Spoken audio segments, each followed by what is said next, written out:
Well, the theme for this month is widening the circle. It's the same as the title of this blue book, Widening the Circle of Concern, the report of the UUA Commission on Institutional Change, dated June 2020.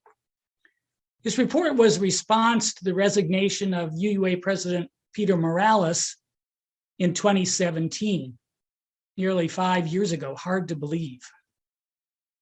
In the wake of a hiring decision that some felt betrayed our commitment to equity, fairness, anti-racism, and multiculturalism. The report to which Reverend Ev referred in his newsletter column this week. So what happened 5 years ago when the UUA president resigned? Well, we UUs discovered that the circle we had thought we were drawing wide turned out to be much too small. We discovered that people on the staff of our association, and maybe even in our congregations, were sometimes unknowingly drawing circles to exclude people of color from equal opportunity and from full participation in UU institutions. The title of the UUA report, Widening the Circle, is evocative. The first thing it brought to my mind is a short poem by Edwin Markham, an American poet who lived from 1852 to 1940. Markham was a consistent champion of the just treatment for all people and the power of compassion and love to transform society. His short poem is entitled Outwooded, and some of you may be familiar with this. He drew a circle that shut me out. Heretic, rebel, a thing to flout. But love and I had the wit to win. We drew a circle that took him in. Note that the act of excluding is not by the author, but by someone who appeared to be the author's enemy, someone who called him hateful names, who labeled him other and undesirable. But like Jesus' advice to turn the other cheek in the face of hatred from others, to show love to your enemies. The hero of Markham's poem draws upon his own inner reserve of love, not to accept the exclusionary action of the other, but to draw a wider circle of forbearance and acceptance that included the other. This also reminds me of the story that Martin Luther King told of Abraham Lincoln in a 1963 sermon, Loving Your Enemies. King wrote, "It was the same attitude that made it possible for Lincoln to speak a kind word about the South during the Civil War when feeling was most bitter. Asked by a shocked bystander how he could do this, Lincoln said, 'Madam, do I not destroy my enemies when I make them my friends?' This is the power of redemptive love." The project of widening the circle seems to me to make no sense unless love is the driving force.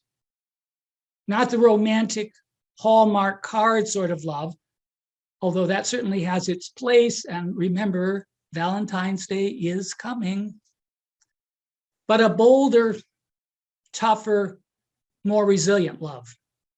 The kind of love that Dr. King and others practiced during the civil rights era, a love intended to redeem and transform the brokenness of racism, segregation, militarism, and poverty. The circle we seek to widen in our congregations and in our society as a whole is the circle within which love is the energizing force. The kind of love that responds to exclusion with inclusion, that greets name-calling and hatred with persistent positive regard, that challenges oppression and offers the possibility for change. What does the work of drawing the circle wide look like for us today as we emerge from 2 years of a global pandemic and try to rebuild our congregations and our associations and our nation to be equitable and inclusive of humanity in all of its prickly diversity? Let's consider today 2 questions related to drawing the circle wide. First, what barriers do we face? And second, what tools do we have at our disposal for dismantling these barriers? First, the barriers. There are many, but let's consider 4 this morning. The first is white supremacy culture and the resistance to admitting the abiding power of this set of ideas. When President Morales resigned, I was interim senior minister at the UU congregation at Shelter Rock here on Long Island. I knew I needed to preach about white supremacy, but I also knew it was a loaded term about which many in the congregation felt very defensive. By design, race has been a divisive issue for over 350 years. Race is integral to American culture. It's part of the water we swim in. And if we're white, we may not even be aware of the ways it informs how we think and act. In his 1968 book, Where Do We Go From Here?, Martin Luther King traces the history of the concept of race back to 1650, when slavery was accepted throughout most of the colonial America as a way for white settlers to accumulate wealth. But it needed a moral justification. The Teutonic origins theory, which built up the myth of a superior race, came to the rescue. The doctrine of white supremacy became a structural part of the culture, culminating in the Supreme Court's Dred Scott decision in 1857, which affirmed that the Negro had no rights that the white man was bound to respect. King was particularly disturbed by the way the promulgators of white supremacy co-opted religious faith in America. He wrote, "The greatest blasphemy of the whole ugly process was that the white man ended up making God his partner in the exploitation of the Negro. What greater heresy has religion known? Ethical Christianity vanished and the moral nerve of religion was atrophied. This terrible distortion sullied the essential nature of Christianity. The doctrine of white supremacy, the set of ideas and rationalizations designed to support the myth of the inherent superiority of white people and the inferiority of Black people, has thoroughly permeated our culture, our thinking, and our institutions. Subsequent developments in American history did little to alter the power of this doctrine. Jim Crow, housing segregation, voter suppression, the new Jim Crow, mass incarceration, police brutality, the list is very long. The abiding power of white supremacy thinking makes it very hard to talk candidly and productively about race and racism in American culture, which must be the starting place for making real change. The second barrier is tribalism and the resistance to acknowledging our inherent interdependence. We live in a society preoccupied with personal identity and identity politics. It's easy to get lost in our obsession with individual or group identities. And it's certainly important in our coming of age, in our understanding of ourselves. I know that as a gay man, I needed to affirm that identity, my affinity with others who share that orientation. But there's a very real risk to us individually and collectively if we affirm only our own group identity without owning our interdependence with all humanity, indeed with the whole created order. That's the significance of having both our first and our seventh principles. As you use, we knew to affirm both the inherent worth and dignity of every person with their particularity, their unique personal identity, their belonging to larger identity groups, and the interdependent web of all beings of which all of us are a part. We need always to hold our first and our seventh principle in creative interplay. It's that creative tension that gives us, as you use, the clarity and the motivation to work toward breaking down the barrier of tribal thinking.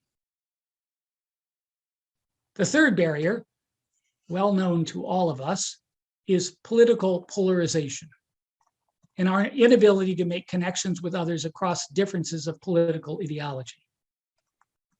The gulf between political ideologies and partisan loyalties has been growing in this country throughout my years of ministry. When I first served your congregation in the 1990s, the Christian Coalition was electing local politicians who sought to oppose any movement toward a more open, inclusive, pluralistic society. They fought against policies to affirm lesbian, gay, bisexual, transgender, queer people. They demonized people who had advocated toleration and acceptance for them. Since then, we have seen the expansion of the radical right, and most recently, the big lie about widespread voter fraud, culminating in the crisis facing our democracy today. The partisan walls between citizens have grown higher, and the gulf separating Democrats and Republicans has grown much wider. Sane public discourse has been reduced to name-calling, labeling, disparaging others who hold ideas different from our own. As a people, citizens of the US have become more and more unwilling to suspend our judgment long enough to engage in deep listening, to the point where we are losing any ability to do so. Demonization of one another across party lines is toxic for the vitality of our democracy and ultimately to human survival on the planet. Pluralistic democracy is based on the principle e pluribus unum, out of many, one. Extreme partisanship risks completely losing track of the underlying unity that makes a functional democracy possible.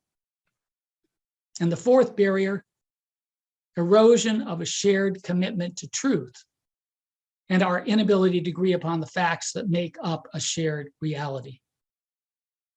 For me, this has been the most grievous loss in recent years. The lack of a national consensus about what is true, what we can rely on, what constitutes facts and scientific consensus that will allow us to pool our wisdom to decide what policies and actions will contribute most to the public good.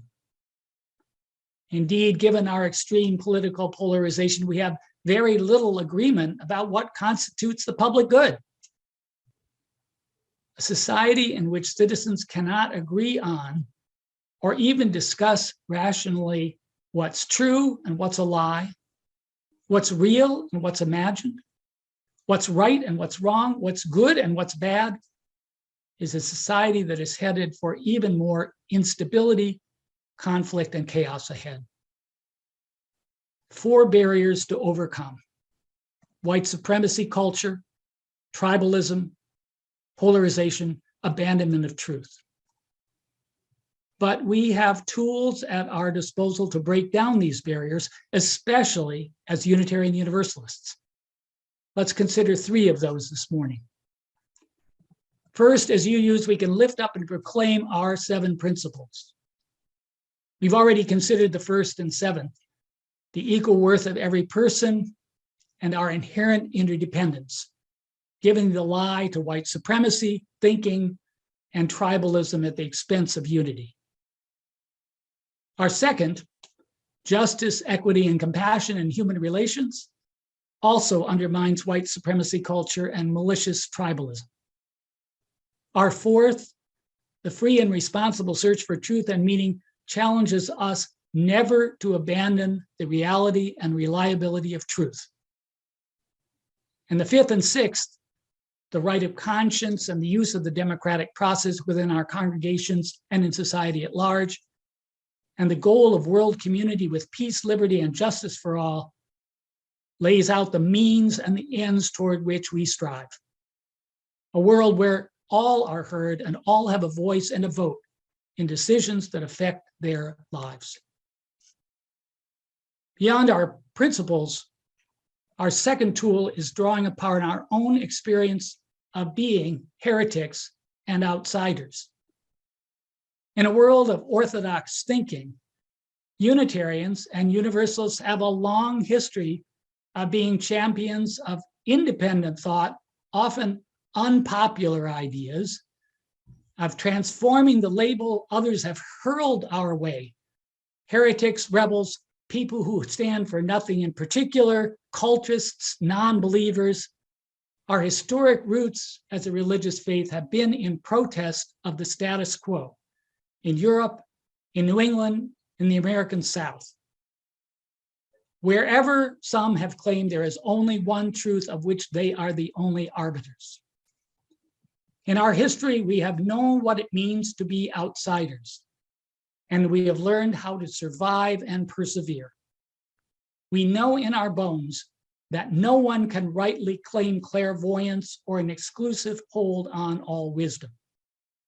And that should give us courage to continue to proclaim truth as we see it, always with the humility to maintain open minds to other views that can correct us when we are myopic or mistaken.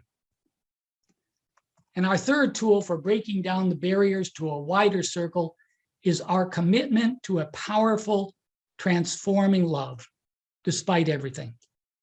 It's what we sing about in our holy writings, our hymns and songs. Love your neighbor as yourself. Faith, hope, and love abide, these three, and the greatest of these is love.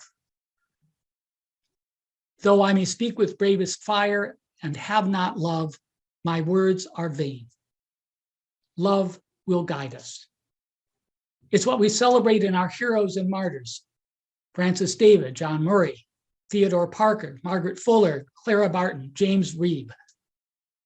It's what we seek to practice in our daily lives, treating one another with kindness, protesting injustice and advocating for wider justice, teaching empathy and compassion to our kids, approaching strangers with an attitude of radical hospitality, practicing the difficult discipline of forgiveness.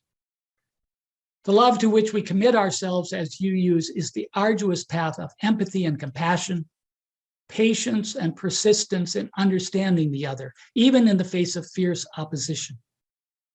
It is love that knows better things are possible than some skeptics would have us believe. And it is a love that has the wit and imagination to draw circles that invite would-be enemies in.